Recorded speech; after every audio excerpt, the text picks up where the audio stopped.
পবিত্র ঈদুল আজহা উপলক্ষে ৫ জুন থেকে শুরু হচ্ছে ঈদের ছুটি। তবে ছুটির আগের দিন বুধবার থেকেই রাজধানীর কমলাপুর রেল স্টেশনে যাত্রীদের উপচে পড়া ভিড় দেখা গেছে। সকাল থেকেই ট্রেন ধরতে ছুটে আসেন হাজারো মানুষ। স্টেশনে গিয়ে দেখা যায় ট্রেন ছাড়ার অনেক আগে প্ল্যাটফর্ম ও প্রবেশ পথে যাত্রীদের জটলা। অধিকাংশ ট্রেন সময় মতো ছেড়ে গেছে।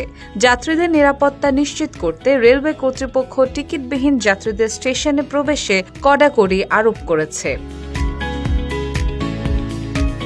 স্টেশনে প্রবেশে রাখা হয়েছে অতিরিক্ত রেল পুলিশ ও র্যাব সদস্য। চলছে ব্যাগ তল্লাশি, মেটাল ডিটেক্টর দিয়ে পরীক্ষা ও সন্দেহভাজনদের জিজ্ঞাসাবাদ। কমলাপুর স্টেশন ম্যানেজার সাজিদুল ইসলাম জানান, ৪ থেকে ৬ জুন পর্যন্ত যাত্রী চাপ সবচেয়ে বেশি থাকবে। এবারের ঈদে প্রতিদিন চলছে ৪৩টি আন্তনগর ট্রেন, যেগুলোর মোট আসন ৩৩,৩১৫টি। সঙ্গে রয়েছে ২৫% স্ট্যান্ডিং টিকিট ও 10টি স্পেশাল ট্রেন। সব ট্রেন সময় মতো ছেড়েছে এবং যাত্রীরা নির্বিঘ্নে গন্তব্যে রওনা হচ্ছেন। Desk report, Bangladesh guardian.